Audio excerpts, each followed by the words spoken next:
Monsters is a show about the worst human beings on the planet. Viewer discretion is advised.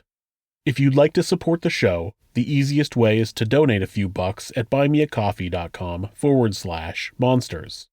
There's more information about supporting us in the video's info or at our website thisismonsters.com/support. Shayna Hubers had been dating Ryan Poston for about a year and a half. It was said to be a volatile relationship that would end when Hubers found out that Ryan had set up a date with another woman. She decided to respond to that by, quote, giving him the nose job he always wanted, end quote. This is Monsters.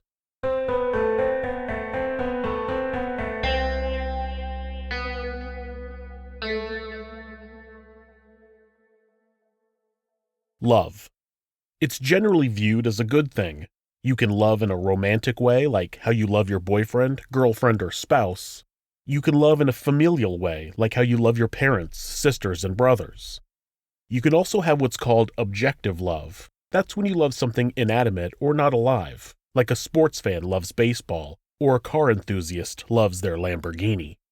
As great as all of those types of love can still make a person do some pretty crazy things. In 2011, 20-year-old Jordan Cardella enlisted a friend to shoot him in order to gain sympathy from the girl who had just broken up with him. He believed she would visit him in the hospital and get back together with him out of pity. The plan backfired when the friend only shot him in the arm and they all got caught. The district attorney said, quote, "This has to be the most phenomenally stupid case that I have seen," end quote. I think we can all agree with that statement. You might also be familiar with Carl Tanzler, a radiology technician who had fallen in love with one of his patients in 1930. After she died, he built a mausoleum where he would visit her almost every night. After a few years, though, he wanted to be closer to her, so he removed her body from the cemetery and placed it in his bed, where it remained until 1940, when his secret was discovered and he was arrested. That brings us to what is known as obsessive love. This is when one person feels an obsessive desire to be with another person. This can end up with a person being unable to accept rejection, which is something that can easily lead to violent behavior and stalking. Shayna Hubers might have expressed this type of behavior early on in her life. A friend of Hubers said in an interview that she could be pretty dramatic when it came to boys. She said, quote, "If a guy broke up with her or something, or if a guy just said they weren't interested in her, she would take it pretty hard," end quote.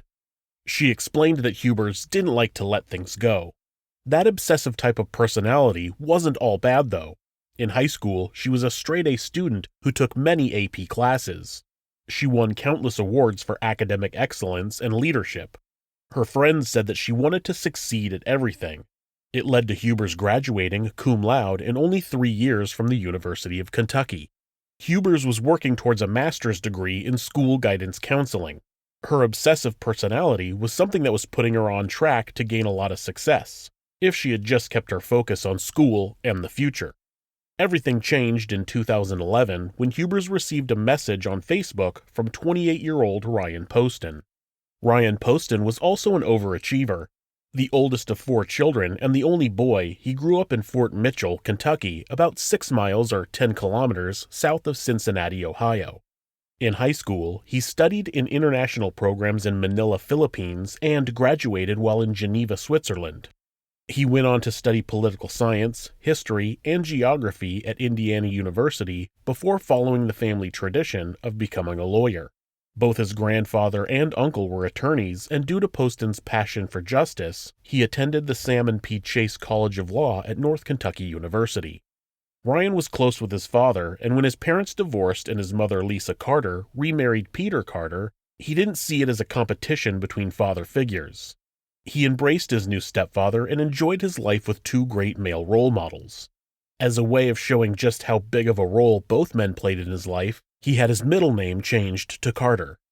Hubers was friends with Poston's step-cousin, Carissa Carlisle, on Facebook, where the young lawyer saw some photos of Hubers. He sent her a message, and the two made a plan to meet in person. Their first meeting was on Hubers' 20th birthday, April 8, 2011, at a bar in Lexington, Kentucky. Friends of Poston say Hubers was obsessive from the very beginning. They say that she was completely cold to them and all of her focus was on Ryan. They believe she wanted to get him to settle down with her, but he wasn't ready for that. He was a young attorney working in Cincinnati, a career that took up a lot of his time. Because of the difference in relationship goals, Poston tried to end things with Hubers. Her obsession with success took hold, and she refused to take no for an answer. In a text to a friend, Hubers wrote, quote, "He says he's only with me because I make him feel so awful about it when I cry," end quote. So, Poston would break up with Hubers, but would feel bad when she would start crying and would take her back. This led to the relationship lasting about a year and a half, off and on. She grew more and more possessive of Poston, which began to concern him. He enlisted the help of his step-cousin, Carissa Carlisle, to explain to her that she needed to let him go. In a text he sent to Carlisle, he said, quote, "This is getting to be restraining order level crazy.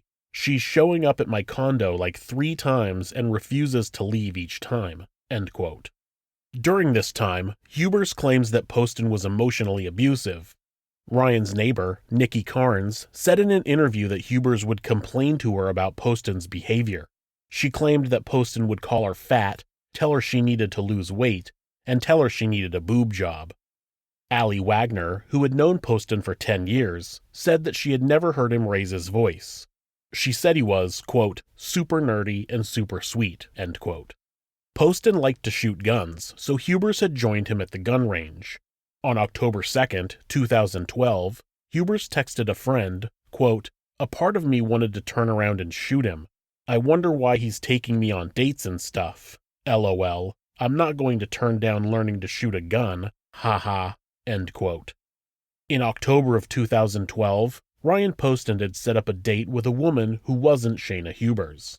Poston had met Audrey Bolt, who was Miss Ohio USA 2012, on Facebook and made plans to meet at a bar. Poston told Hubers that he wasn't going to be able to see her that weekend, but didn't mention anything about the date. She found out, though. Hubers being Hubers, once she saw that Poston and Bolt had become friends on Facebook, she also became friends with the beauty queen and was able to uncover the couple's plans. Authorities would make some interesting discoveries on Hubers' phone after she was arrested. She would text Poston constantly and even made up stories in order to get him to spend time with her. Shayna Hubers would send Ryan Poston nonstop messages. He would respond once in a while. The ratio is somewhere, depending on the situation. If there was if he was trying to break up or move on, she would send him 100 messages to his one response. Many times he would just turn his phone off. During that period of time, you mentioned a request to take her to the airport. Yes. During the course of those conversations between them, did the defendant say why she needed to go to the airport? She was going to fly to Hawaii. Why? The Aunt Kia was dying again. And she needed, what was her request of Ryan? To ride her to the airport. And to that, what did he say? He agreed to do it, yes. Did she say anything about the type of ticket she had? She said that she was buying a one-way ticket. You searched the defendant's phone, emails, her computer history. Did you find a ticket to Hawaii one way? No, there was no tickets, and there was no communication with anybody else about going to Hawaii either that Sunday. That she had some text messages back and forth with the Aunt Kia, and no indication that she was getting on a plane that Sunday and flying out there. Hubers had also created phony situations in order to gain sympathy from Poston. On October 12, 2012, the day of Poston's date, Hubers texted him that she had woken up in the middle of the night with chest pains and was taken to the hospital. There, she had been hooked to an EKG and that she was going to see a specialist. None of that was true. What was really happening was that Hubers was at home searching for details about high blood pressure and heart disease online. She would search, quote, medications for left ventricle hypertrophy, end quote. Then she would tell Poston that she had that condition and list the medications that the doctors had prescribed her. Later the same day, Shayna Hubers showed up at Ryan Poston's condo before he had had a chance to leave for his date. An argument ensued, and then shots rang out. Campbell County 911. Ma'am, I killed my boyfriend in self-defense. What did you kill him with? A gun, a loaded gun in the house. Can you tell me where the gun is right now? A gun is in the house. I laid it on the bookshelf. Where are you? I'm standing about 10 feet from his dead body. Okay, are you sure that he is dead? He's dead, ma'am. He's completely dead. Okay. And how long ago did you shoot him? I don't know, 10 or 15 minutes, not even that long. 10 or 15 minutes ago? Yeah. She killed him 15 minutes ago? What was she doing for 15 minutes between shooting him and calling 911? Okay, what's your name? My name is Shayna Hubers. The officers are going to want me to stay on the line with you, so when they get there, they're going to want to know where that gun is, and we want you to get out safely too, okay? Okay, are they going to arrest me? Ma'am, I don't know what they'll do. We're going to send them out. I'm going to stay on the line with you, okay? I mean, I'm not a murderer, ma'am. I just killed him.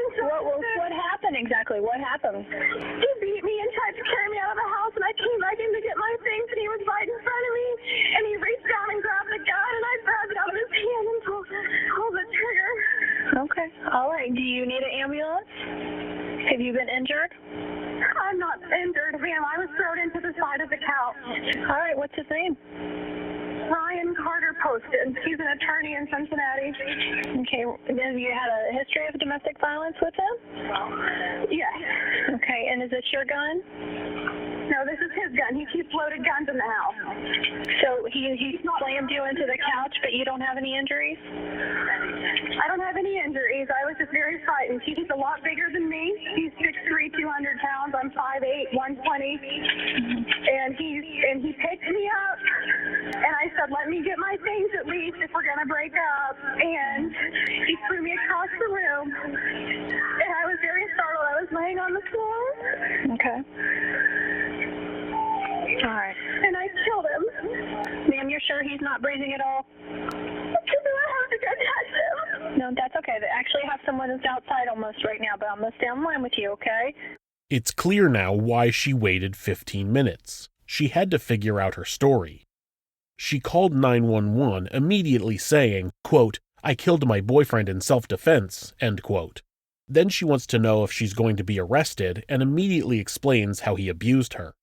She explains how she was just trying to calmly get her things so they could break up. That sounds nothing like her. And why would he be angry about that? He had been trying to end things with her. This was just hours before he was supposed to go on a date with another woman. It makes no sense. And then because he was twitching and I knew he was going to die anyway, and he was making funny noises, I shot him a couple more times just to kill him because I knew he would have been. I'm sorry, you said you shot him a couple more times after that? Yeah. How many times did you shoot him total? I don't know. Okay, because he was twitching and you knew he was going to die, so you shot him again? Enough to make sure he was dead because he was twitching so bad and I don't want to watch him lay there and twitch. So you shot him instead of calling 911? Yeah, I did because I knew he was going to die anyway. After she shot him, after he was completely immobilized, he was no longer capable of being a threat to anybody. She shot him 2 more times because he was twitching? Even the operator says, quote, you shot him 2 more times instead of calling 911, end quote. Hubers was arrested at the scene and taken to the police station for questioning. She was read her Miranda rights and the interview began. The police didn't have to ask any questions. Hubers talked, and talked, and talked. Her first concern, though, wasn't really about Ryan Poston. And, I wasn't doing anything that was mean. I was, begging him to stay in the relationship and be with me because I knew that we once really loved each other. Ryan had told me that he loved me and wanted to be with me. And I guess somewhere along the way, that grew to hate. He was screaming how much he hated me. I don't know if anyone will ever want to marry me if they know that I killed a boyfriend in self-defense. It's not funny, but... Quote, I don't know if anyone will want to marry me if they heard that I killed my boyfriend in self-defense. End quote. Ha ha ha. That's hilarious. The conversation continues to be about her. If I don't get any serious consequences, then I could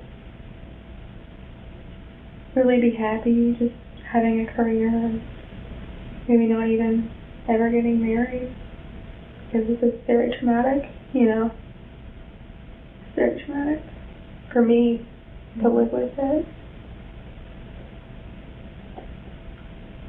I have to know that I did that to someone that I told every day I love you. She's already trying to plan what she will do after she gets away with the murder. She says that she might never get married because this has all been very traumatic for her. She goes on to describe exactly what happened that led to her shooting Poston. He had put his arm across the table, and there's a lamp, and he had put his arm across the table and had it in my face and was screaming at me at the top of his lungs after he had thrown me around the room, and was saying emotionally to me, "You're a f***ing hillbilly.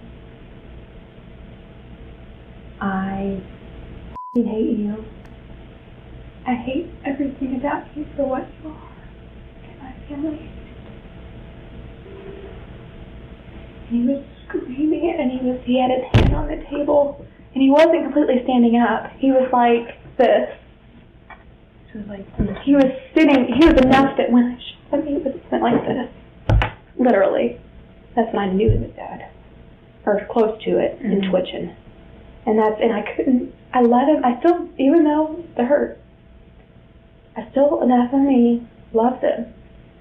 That I couldn't stand to watch him twitch. I knew he was going to die or have a completely deformed face. He's very vain. One of our last conversations we had that was good was that he wants my best friend who's a dentist to do his veneers and wants to get a nose job. Just that kind of person. And I shot him right here. I gave him his nose job he wanted. She gave him the nose job that he had wanted. She shot him 2 more times to make sure he was dead. Her claim was that Poston had insulted her and her family and that he had picked her up and thrown her onto the couch. She doesn't say anything here about picking up the gun, but at the time of the shooting, she says that he was half sitting, half standing at the table when she shot him. That caused him to sit down in the chair, and then his head went forward onto the table. Now, if you remember the 911 call, she said that they had been fighting and he was right in front of her. He had reached down, grabbed the gun, and she grabbed it out of his hand and shot him. Now he was at the table. In this clip, she says that she picked up the gun. And I just picked up the gun, and in the middle of him doing something with his arm or saying something crazy, shot him. Yet another version of how the shooting happened. She picked up the gun, and it doesn't sound like they're struggling. He's doing something with his arm or saying something crazy. What happened to, quote, he was standing in front of me, he picked up the gun, and I grabbed it out of his hand, end quote. She explains to a different officer that she knew he was going to die, so she shot him again to put him out of his misery. And he was laying with his face on the table, like twitching. And so I knew he was going to die a very slow and painful death. I knew he was already dead, within the next 20 seconds. So in the next 2 minutes, I knew he was going to be dead. And he was in a lot of pain. He was twitching, he was moaning, but he was ultimately dead. And so I shot him enough times to kill him so that he wouldn't suffer. At that point, which was a few more times. And I shot him twice, thought he was completely dead, and he was laying there still, twitching and making noises. And I shot him in the head. And then she explains to yet another officer how she knew he was going to die, so she shot him again. I probably should have left it there, but I knew he was going to die. Mm-hmm. or have a very deformed face. And you were concerned? And I knew, oh no, he would have died. He was already dying. He was dying. But I just walked around the table and shot him where I knew he would die immediately. And fast. Is she trying to convince the police that that's what happened, or is she trying to convince herself? Lieutenant Fornash was the one who put Hubers in the interrogation room. As she was leaving the room, Hubers started making noises like she was trying to cry or wail. But as soon as Fornash left, she said she could hear that Hubers immediately stopped. Once she was left alone in the interrogation room, she started pacing around, singing to herself. This is one of the reasons that many people compare this case to the case of Jodi Arias.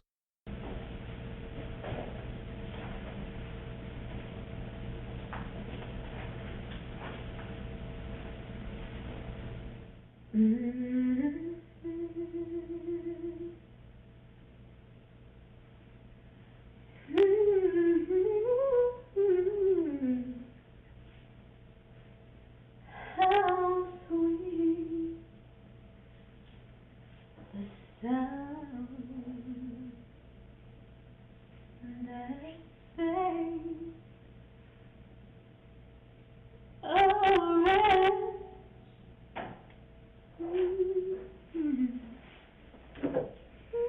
a rest. I'll be right back. Thank you.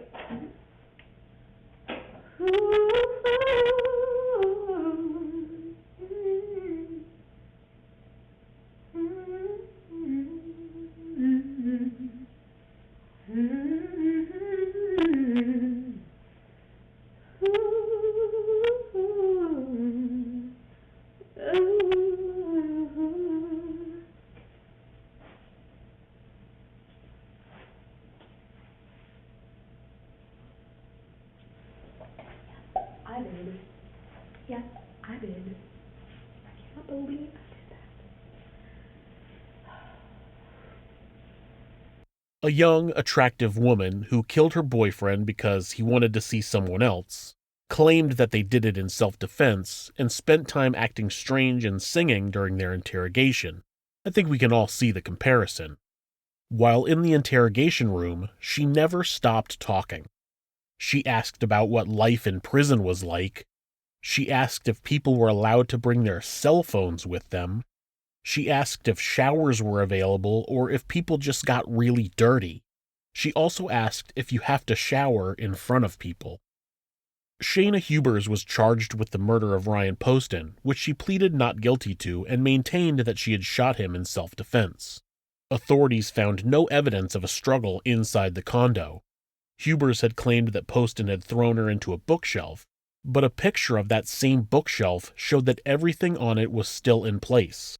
Books were standing up, bullets that were on the shelf were still standing up, and a pipe was still sitting upright on a small wooden stand. The icing on the investigative cake was Hubers' claim that, at one point, Poston had locked himself in his bedroom. So he's attacking her, but he locks himself in his own bedroom? Not only that, but the history on her phone showed that she had used the internet to search how to unlock a house door with a bobby pin. It turns out that she was successful and was able to get into his bedroom. It certainly sounds like someone needed to defend themselves, but it wasn't Hubers. Evidence on the gun suggested that Hubers moved closer to Poston as she shot him, unlike someone who was being attacked, who would naturally move away from their attacker. When Hubers heard that evidence, she claimed that Poston was coming at her as she fired, but that contradicted all of her previous descriptions of the incident. She claimed that she shot him as he stood at the table, and then he went face down. He was twitching, so she shot him more times, and he fell to the floor. All of a sudden, he's coming at her?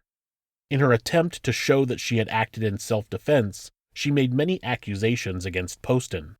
She claimed that he had reached up her dress and grabbed her thigh on their very first date. She also claimed that they had engaged in rough sex that he took too far, but text messages told a different story. On October 3, 2012, she sent a text to Poston that read, quote, "I have all these cute corsets and stuff that I've never worn. Wouldn't that be kind of hot? And we could like role play," end quote. Poston responded, quote, "I really don't think I'd be into it," end quote. Ryan Poston's downstairs neighbors testified that they heard the shots. They said that they had arrived home at about 8:30 p.m. and heard a woman crying on his deck. About 15 minutes later, there were 2 initial shots that they thought were firecrackers, but then heard another 4 shots in rapid succession that made them realize that they were gunshots.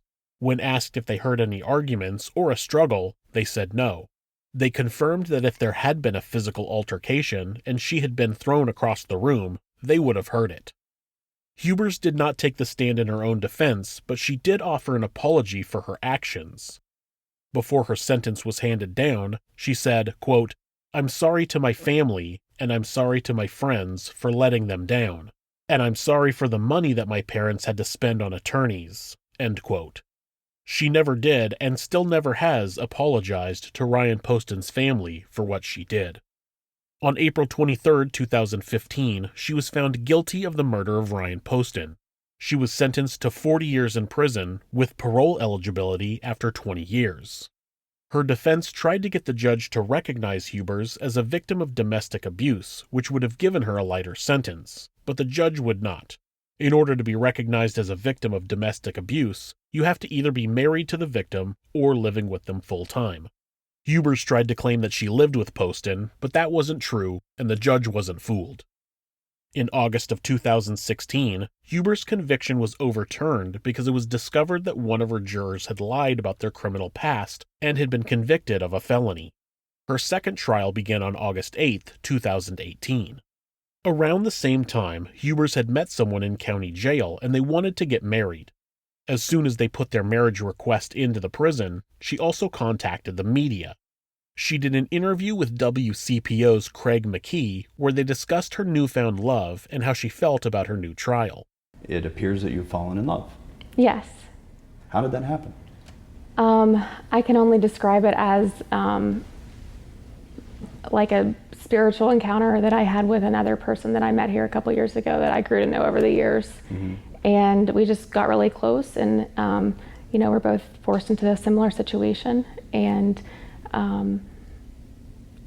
Unique and I have a lot in common, and we just grew very close over the years. Mm-hmm.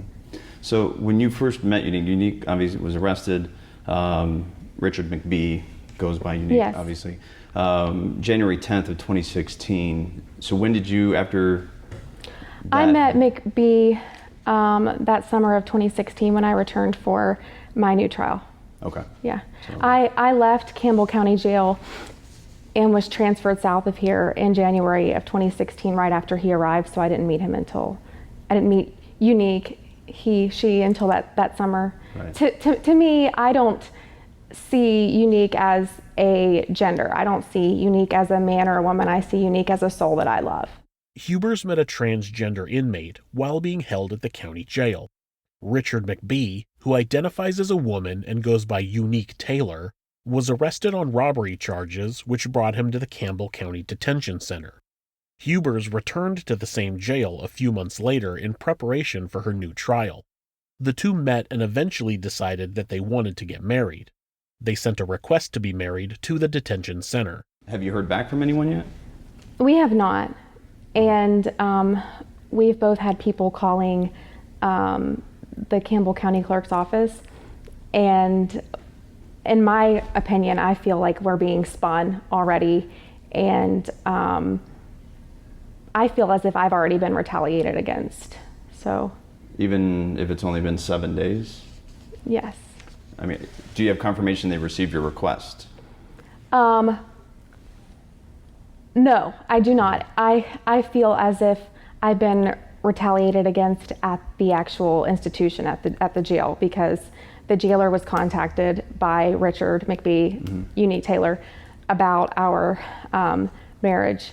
And within hours of his request to the jailer, letting the jailer know what was going on and that he didn't want any type of retaliation, I was moved to a different cell, mm-hmm. and all of my legal documents for my court case were taken from me, and they were taken to the administration office on the other side of the jail, and they have not been given back to me. They were seized, and I feel as if our constitutional First Amendment right to marry, because Unique is biologically a male and I'm a woman, are being violated and we're being retaliated against due to my high profile case and, you know, my name in Cincinnati and Unique's status as a transgender woman.